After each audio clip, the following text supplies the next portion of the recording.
The moment he said he'd rather kiss his dog than me, something inside me didn't just break, it crystallized. I stopped being the woman who waited to be chosen. I became the one who would choose, and the choice would ruin him. That night, the city glittered like it wanted to mock me. Every window on Michigan Avenue sparkled with reflected laughter, each luxury car below gliding through rain that looked like melted glass. Caleb stood behind me in our bedroom, rehearsing names and business titles, as if we were heading to a summit instead of a cocktail party. His tie matched the color of his ambition, silver, sharp, and suffocating. "Remember," he said, straightening his cufflinks without looking at me, "if someone asks what you do, just say you work at the hospital. Don't get into details." I met my own eyes in the mirror. The woman staring back was the head of the cardiac unit at Northwestern Memorial, but she looked like a perfectly obedient spouse in an emerald dress Caleb had picked out. I zipped it up without comment. He didn't compliment me. He rarely did anymore. "Patricia Jenkins, not Paula," he reminded, scrolling through his phone. "And for God's sake, don't mention that heart valve project. Nobody wants to hear about surgery over cocktails." He said it like a reflex, every word a small incision, each correction so normal I hardly flinched. There had been a time when he bragged about my work, when he'd wait outside the hospital after night shifts with coffee and laughter, when he'd call me Dr. Miracle. Now, I was just the wife. The drive downtown was a long performance of silence. His reflection in the car window looked like a stranger's jaw, tight, eyes scanning imaginary checklists. I watched the skyline bloom ahead, the towers rising like weapons, and wondered how long I had been shrinking myself to fit into his world. The penthouse elevator opened directly into the party music, perfume, the soft clink of glasses. Caleb's hand pressed lightly against my back, the practiced gesture of a man who wanted to appear affectionate without ever needing to feel it. "Smile more tonight," he whispered. "You looked miserable last time." I did smile. The kind of smile that hides 1,000 things, exhaustion, resentment, and something I didn't recognize yet, readiness.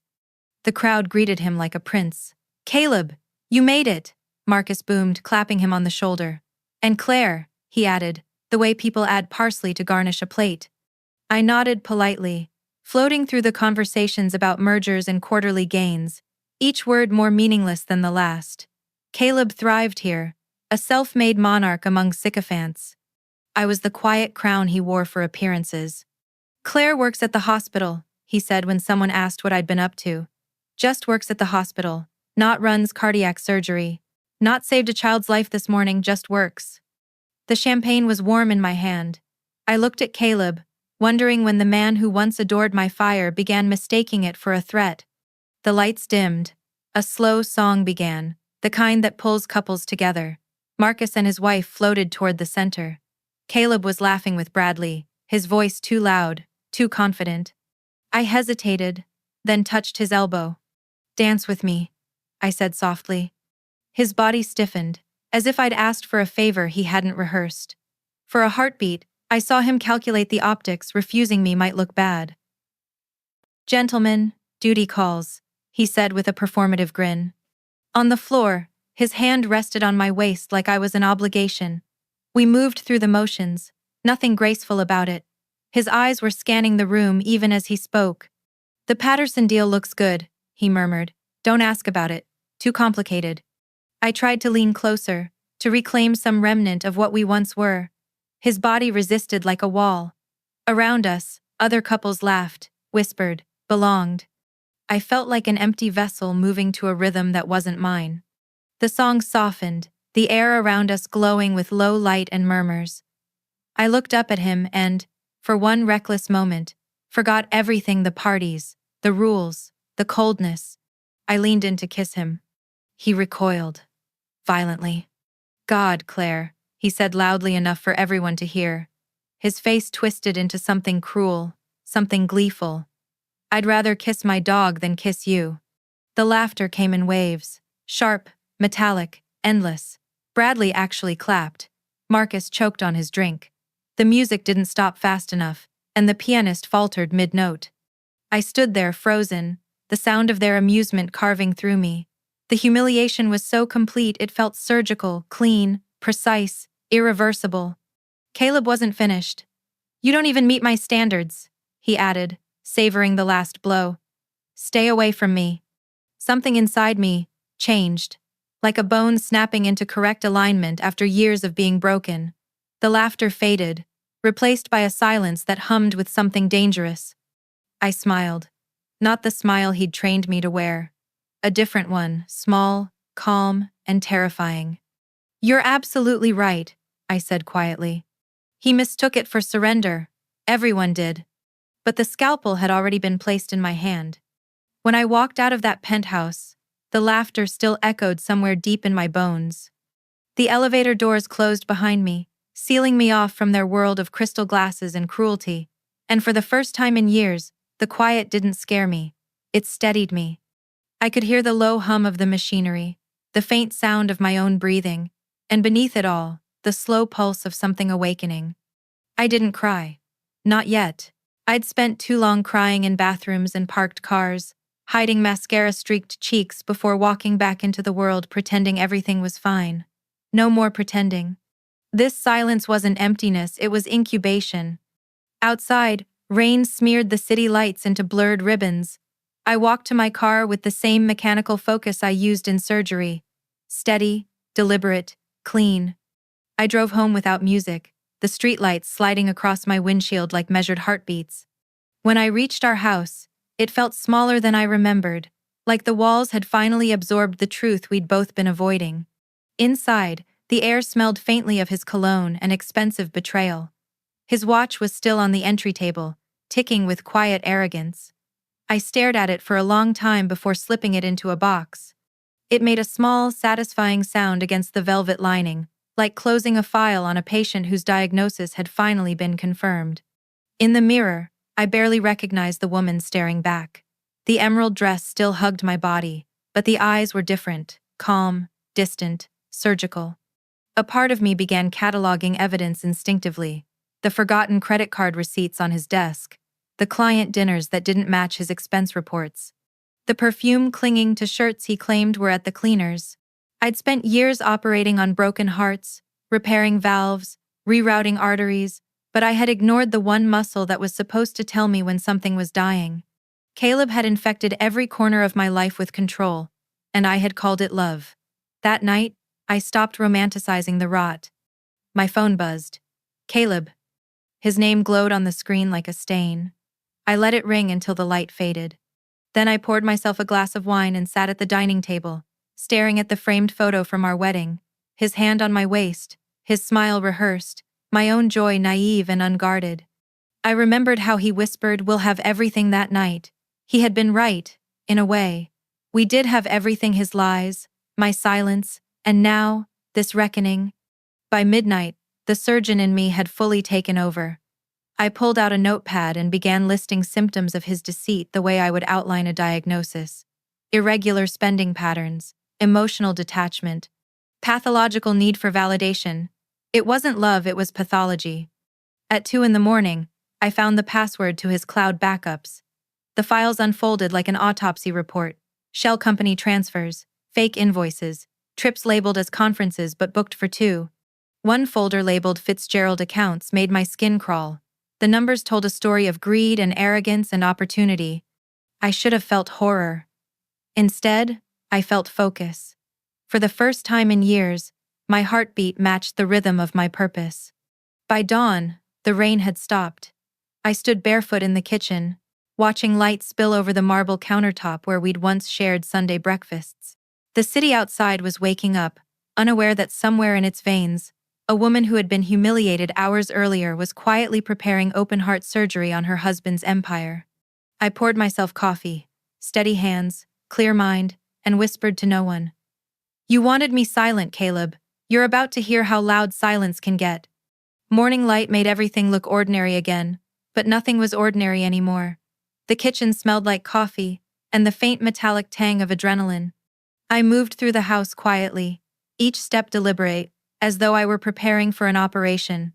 Only this time, the patient was my marriage, and I wasn't planning to save it.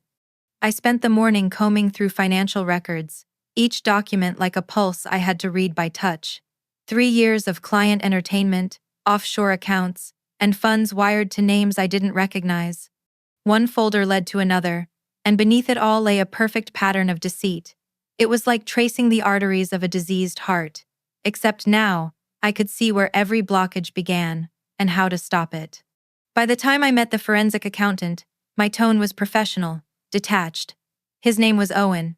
He didn't know I was a surgeon until he noticed the hospital badge clipped to my purse. "You sound like you're planning a very clean procedure," he said, half joking. "I am," I replied, "but the recovery period will be his."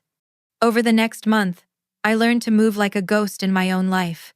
Caleb came home late, smelling of whiskey and guilt, and I pretended to be asleep. At work, I operated on hearts and smiled at nurses while waiting for Owen's nightly updates. The evidence grew thicker by the day: money laundered through shell corporations, falsified accounts, and an intern named Amanda whose emails could destroy him with a single click. The day we received the final audit, the sky was cold and brittle. Owen slid the folder across the table. "This is more than fraud," he said. "It's systemic. You could take down the whole firm." "I just need to take down one man," I said, closing the folder like a scalpel case. That weekend, Marcus Whitfield announced another party. Caleb insisted we attend. "Visibility matters," he said, rehearsing his charm in the mirror. "People are talking, Claire. I need to show them everything's fine." "Of course," I said, fastening the same emerald earrings I'd worn the night he humiliated me. "Symbols have power when you know how to wield them." The penthouse glittered again: music, laughter, faces painted with money. Caleb's hand rested on my back, claiming and controlling in one motion. "Remember," he whispered, "smile more." I smiled. Just not for him.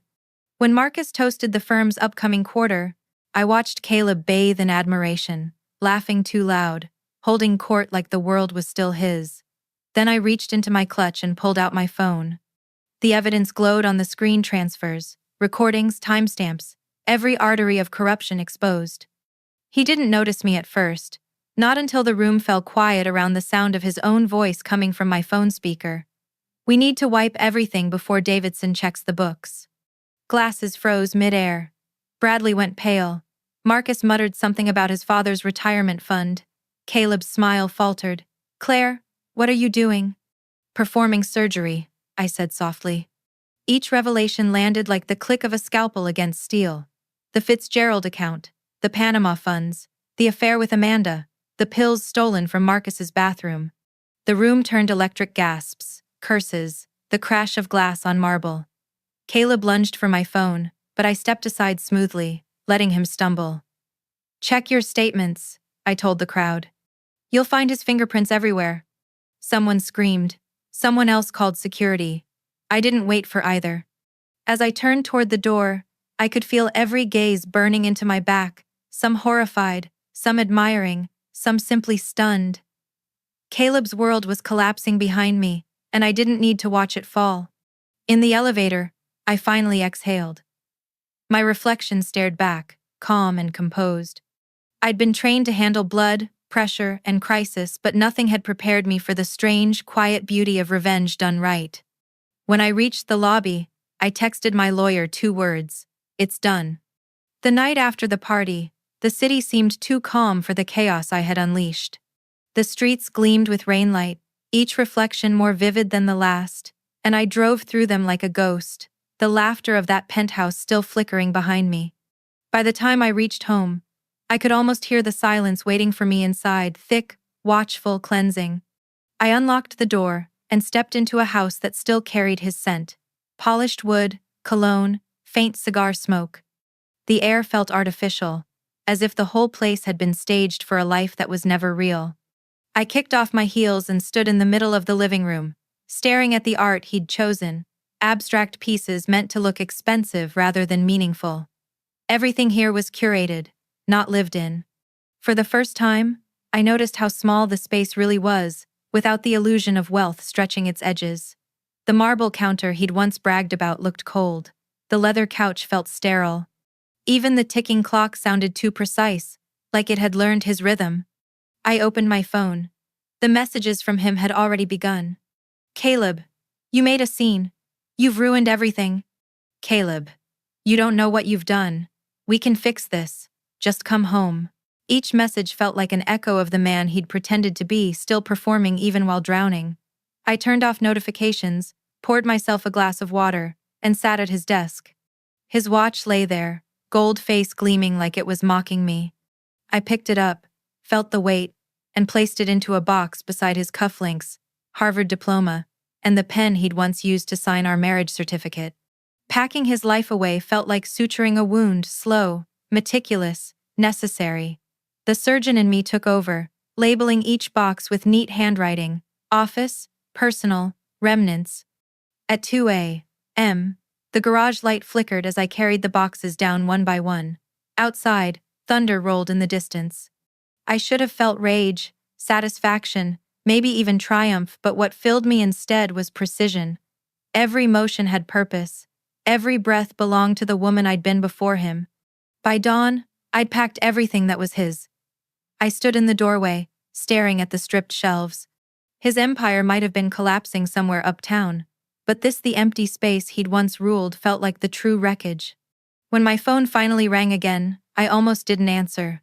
But the voice on the other end wasn't his. "Claire, it's Emma." My sister's tone was sharp with worry. "I saw Jennifer's live stream. What happened? Are you okay?" I hadn't realized someone had recorded the scene.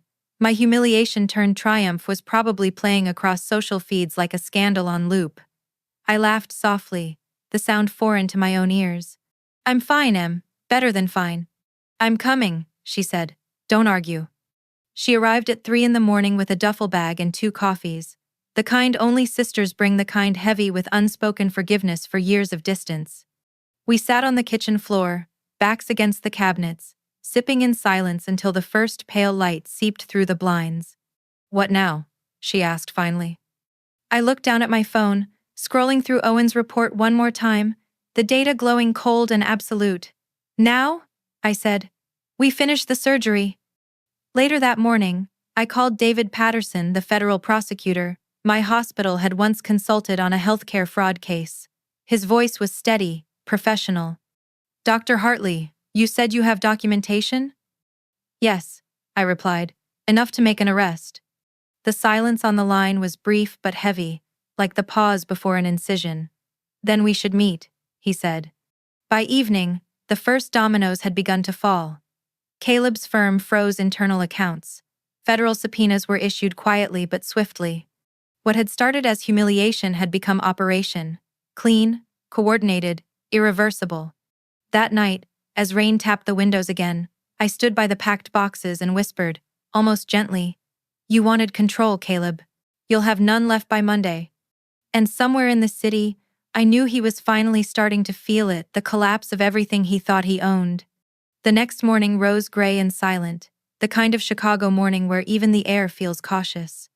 I drove to Café Luna with a small black folder in my bag, and a calmness that almost frightened me. The city outside was still wet from the night before, sidewalks shining like polished glass. Inside, the scent of espresso and burnt sugar wrapped around me, grounding me in a world that was still turning even as mine changed shape. David Patterson was already there, seated by the window. He stood when he saw me, tall, deliberate, eyes that looked like they'd seen every kind of human deception and stopped being surprised by it.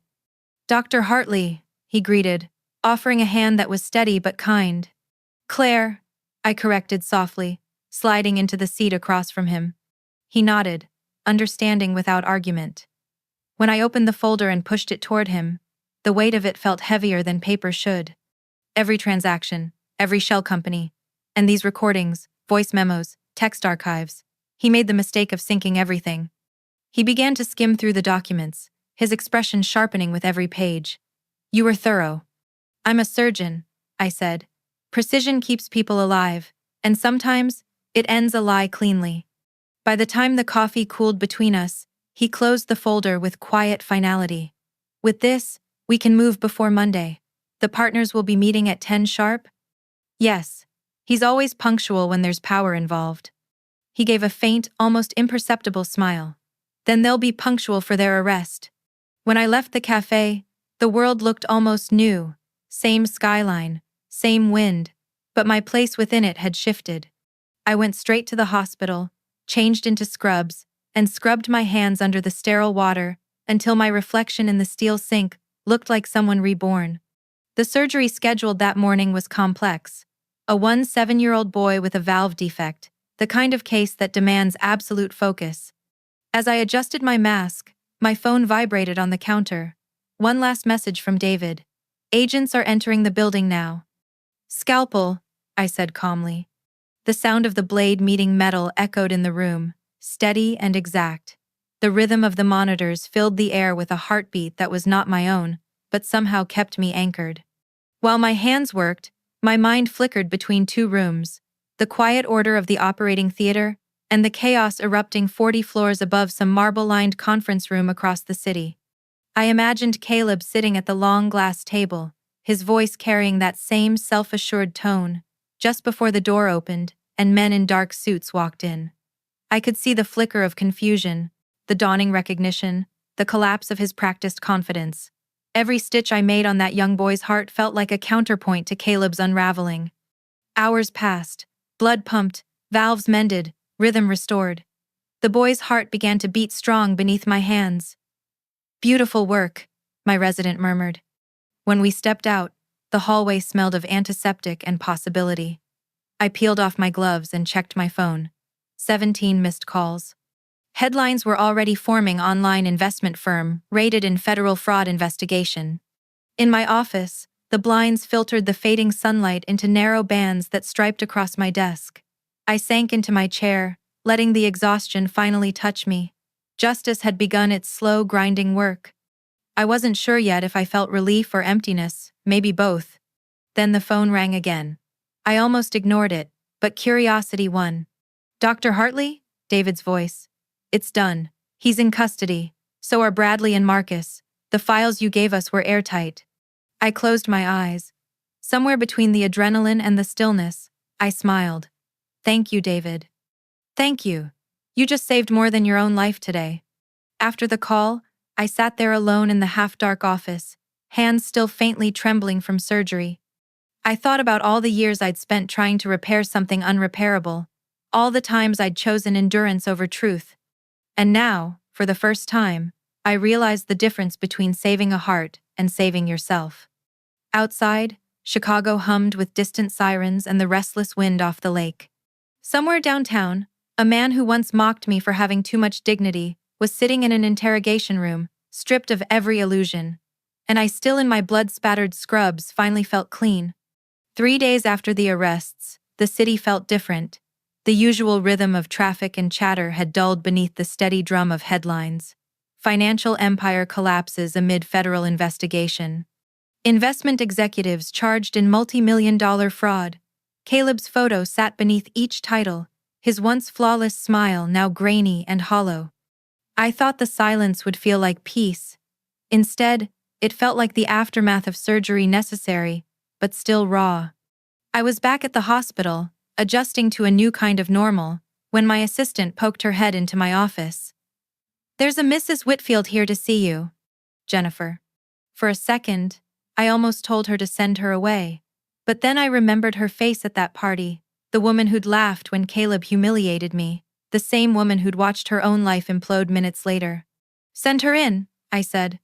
She entered quietly, not the glossy version I remembered, but stripped down, human.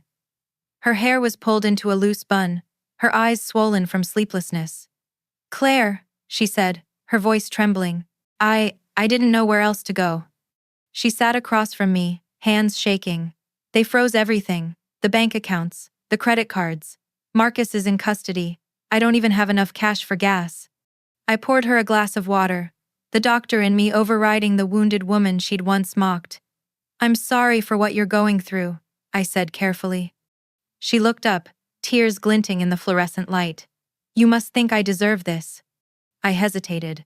"I think you laughed at me when I didn't deserve it," I said, voice calm but honest. "But I also think you were living the same lie I was, just on the other side of the mirror." That broke her. She began to cry messy, uncontrollable tears that tore through her careful composure. "We called you the Ice Queen," she admitted between sobs. "Said you didn't know how to have fun. But we were jealous. You had purpose. We only had proximity to power." For a long time, neither of us spoke. The air between us softened, grief slowly melting into recognition. When she finally left, she squeezed my hand. "If you ever need anything, I'll answer." 2 weeks later, Sarah Coleman reached out, Tyler's wife. Her message was brief. "I have recordings. I think you should hear them." We met at a small cafe in Lincoln Park. The same rain that had fallen the night of my humiliation now streaked the windows again. Sarah looked like someone who hadn't slept in days, but her voice was steady. She slid a USB drive across the table. "It's their calls," she said. "Tyler recorded everything, him and Caleb, the accounts, even how they mocked their clients. You'll want this for your case." "Why give it to me?" She gave a humorless laugh. "Because when men like them burn, they don't burn alone. I'd rather hand you the matches." That night, I listened to the recordings alone in my office. The voices were clear, casual, vile. They joked about retirees losing their savings, about wives who wouldn't understand, about the Singapore deal that funded their greed. And then Caleb's voice, smooth, certain, familiar. "She's smart but too busy to notice. She thinks we're just building something together." Each word stripped away another layer of illusion I hadn't realized was still clinging to me. But instead of grief, I felt clarity. This wasn't heartbreak anymore. It was documentation. Evidence of the disease I'd survived. By the end of that week, there were 7 of us women who had all been collateral damage in the same empire. Jennifer, Sarah, Margaret, Patricia, Linda, 2 others whose husbands had also been pulled into the scandal. We met in my living room, surrounded by stacks of files and empty coffee cups, the smell of rain still clinging to our coats. "We're not victims," I said, looking around the circle. "We're witnesses. We know things no one else does." Margaret, an elementary school teacher with quiet fury behind her eyes, nodded. "My husband thought I didn't understand finances. Turns out I understand evidence." By the end of the night, we had built something none of our husbands ever expected: an alliance. Each woman added her piece to the puzzle. Bank statements, emails, photos, wire transfers. The room buzzed with purpose. Before she left, Sarah pressed a sticky note into my hand. Her handwriting was quick but certain. "They called us trophies. Let's show them what trophies are really made of: solid gold and impossible to break." I stuck that note on my refrigerator, right above Caleb's old family photo, the one I still hadn't thrown away. I stared at his smiling face and whispered, "Watch what comes next." Because revenge was only the beginning. What followed would be justice, and it would have my fingerprints all over it. The courthouse smelled faintly of polished wood and old paper, the kind of scent that belongs to rooms where truth is both born and buried. I arrived early, the January wind slicing through my coat as I walked up the limestone steps. For months, everything had been leading here. Caleb's name had become shorthand for scandal, his empire reduced to depositions, subpoenas, and headlines. But standing before those tall federal doors, I realized this moment wasn't about revenge anymore. It was about closure. Inside, the courtroom buzzed with restrained whispers. Cameras weren't allowed, but curiosity still filled every seat. Eleanor, his mother, sat in the second row, dressed in black and clutching a folded handkerchief. She gave me a small nod when I entered, not forgiveness, but acknowledgement. Behind her sat the women who had stood beside me through every stage of this fallout: Jennifer, Sarah, Margaret, Patricia, and the others. We had once been props in the background of their stories. Today, we were the authors. When they brought Caleb in, the sound of his chains was louder than the murmur that swept through the room. The man who had once measured his power in suits and swagger now wore an orange uniform that hung loose on his shoulders. His face was pale, lips pressed tight, eyes darting everywhere but at me. I should have felt satisfaction. Instead, I felt distance, like watching a patient who refused every chance to heal. The prosecutor called my name. I rose slowly, heels tapping the tile in a rhythm I'd heard before, the same sharp sound from that night I'd walked out of Marcus's penthouse.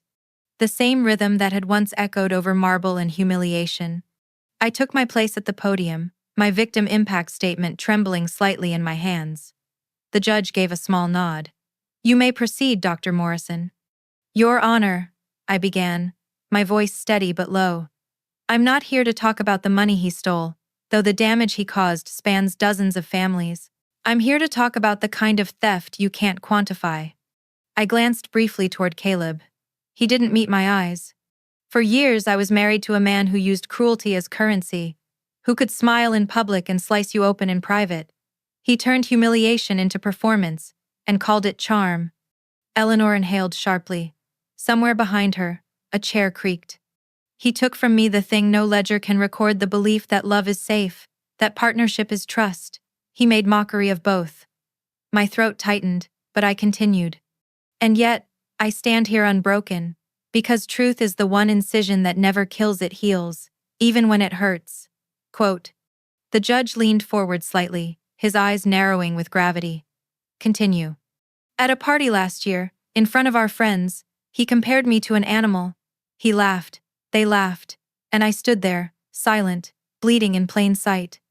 But that silence was the beginning of his end. The courtroom stayed perfectly still. Even the bailiff had stopped shifting. Your Honor, I said, my voice soft but firm. He didn't just defraud investors. He defrauded hearts. He betrayed the most basic human promise to protect what you claim to love.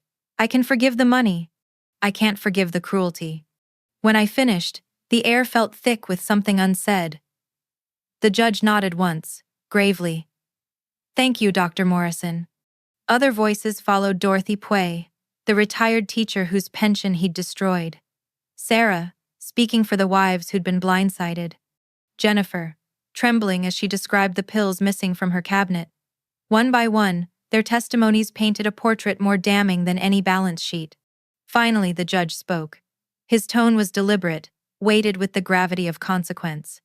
Mr. Hartley, he said, financial crimes erode trust in systems. But your actions went further. You eroded trust in people, in homes, in marriages. This court finds your conduct exceptionally damaging, both legally and morally. He paused. Caleb's head hung low. The federal guidelines recommend 5 years. I am extending that to 7. May this time remind you of the humanity you dismissed so easily. The gavel struck once, sharp as a heartbeat. Caleb flinched at the sound. As they led him away, he turned, eyes hollow, voice breaking on silent words. I didn't need to read. I'm sorry. But I wasn't listening. My focus was on the women behind me, their faces streaked with quiet tears and something stronger: vindication. When we left the courthouse, we didn't rush. We walked together, the winter light reflecting off the snow-dusted steps, our breaths visible in the cold air. Eleanor caught up to me outside. Claire, she said, voice thin but sincere. I failed you. I failed him too. I thought I'd raised a man of worth. You raised a man who thought worth could be bought, I said gently. That's a lesson he'll have time to unlearn. She nodded once, eyes wet. If he'd had half your integrity, he might have been happy. As she walked away, I looked up at the courthouse, those gray columns against the bruised winter sky. For the first time since that night at the penthouse, I felt the weight of humiliation lift. Not because I'd destroyed him, but because I'd rebuilt myself from the ashes he left behind. Beside me, Jennifer raised her phone to the light, snapping a single photo of the courthouse doors. For the record, she said. No, I answered softly, watching the snow begin to fall. For the memory. And then we walked away, women who had been humiliated, dismissed, and underestimated, now bound by truth stronger than any vow. Justice had spoken. And this time, it had chosen us. Spring came quietly that year, as if even the city was tired of making noise. The air grew softer, the light less cruel. I'd begun waking earlier, no alarms, no rush, just the habit of someone whose body finally belonged to her again. Every morning, I would make coffee, open the windows, and listen to the hum of Chicago waking up below. The world didn't feel like a battlefield anymore. It felt like mine. 3 months had passed since Caleb's sentencing. His name now lived in footnotes of business ethics, journals, and quiet conversations about how fast the mighty fall. I didn't read the articles. I didn't need to. I had already written the ending in a language of calm and consequence. My apartment was smaller than the house we'd shared, but it breathed differently: warm, honest, imperfect. The walls were lined with books instead of trophies. My sister Emma visited often, bringing flowers and gossip and laughter that filled every corner. Some nights, She'd fall asleep on the couch while I wrote, her presence a quiet reminder that love could exist without debt. The women from our alliance still met once a month, always at my place. No champagne this time, just wine, takeout boxes, and the kind of laughter that comes only after surviving something unspeakable. Sarah had started law school again. Jennifer had begun volunteering at a shelter for women defrauded by spouses. Margaret had opened a non-profit fund for retired teachers. Every story that once ended in ruin was beginning again in resilience. One evening, I pulled out a letter from Amanda the intern, whose name had once haunted me. She'd given birth to a healthy baby girl. Her name's Grace, she wrote. She'll grow up, knowing strength doesn't mean never falling apart, it means learning how to rebuild. She'd attached a photo, a tiny newborn wrapped in a yellow blanket, eyes closed, peaceful. I held that picture for a long time, wondering if the universe was quietly returning balance where cruelty had once ruled. Work kept me busy, but in a different way. The hospital had become more than a workplace. It was a sanctuary.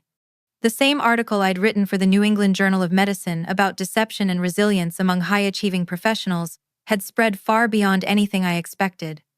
Invitations poured in: Harvard, Stanford, Johns Hopkins.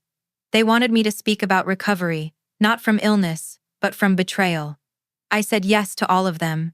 At my first conference, a young resident came up after the session, eyes bright with tears. "Your story saved my marriage," she said. Then, after a pause, "Actually, it saved me." I smiled. Then it did its job. The phrase that had once defined my pain, "I'd rather kiss my dog than you," had become nothing more than a ghost of noise. It no longer stung, it simply existed as evidence of who I used to be. Every humiliation, every tear, every scar had conspired to build this version of me, the woman who could walk into a room full of strangers and speak truth without shaking. A year after the trial, I returned to Marcus's old penthouse. Not to buy it, just to see it. A realtor met me at the door, unaware of its history, chirping about stunning views and motivated sellers. The rooms were stripped bare, the marble floor gleaming like memory polished clean. I walked to the same spot where I'd once stood frozen, laughter ricocheting around me. Now the only sound was wind whispering through the open terrace doors. I ran my hand along the cold glass, remembering that woman, the one who'd leaned in for a kiss, and received public humiliation instead. She had died that night. I missed her sometimes, her hope, her softness. But I didn't mourn her. Some versions of ourselves are meant to be buried so others can breathe. The realtor was still talking about square footage when I smiled and said, "I'll pass." She looked confused. "You don't want to see the master suite?" "No," I said. "I don't need to own a space to know I've already conquered it." When the elevator doors closed behind me, I felt something weightless in my chest. The past was finally just architecture, something to look at, not live inside. 2 weeks later, I received an official letter from the Senate Committee on Healthcare Reform. They were inviting me to join as a policy advisor.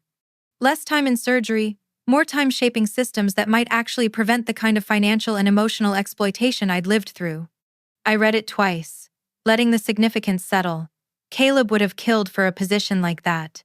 The irony didn't escape me, but I wasn't doing this for prestige. I was doing it because the girl who once begged a man to dance deserved to know she could lead, speak, and be heard without needing anyone's permission. That evening, I sat by my window overlooking the city, the same skyline that had once felt hostile, now shining like an old friend. I signed the acceptance letter and whispered the only words that truly mattered. "I choose me." Outside, the lights flickered on one by one, the pulse of a city still alive. Inside, I felt that same steady rhythm beating in my own chest. Not revenge, not survival, something far better. Renewal. Because some words destroy you, others rebuild you. And the truest ones, the ones that save your life, are the ones you finally say to yourself, "I deserve better. I am enough. I choose me."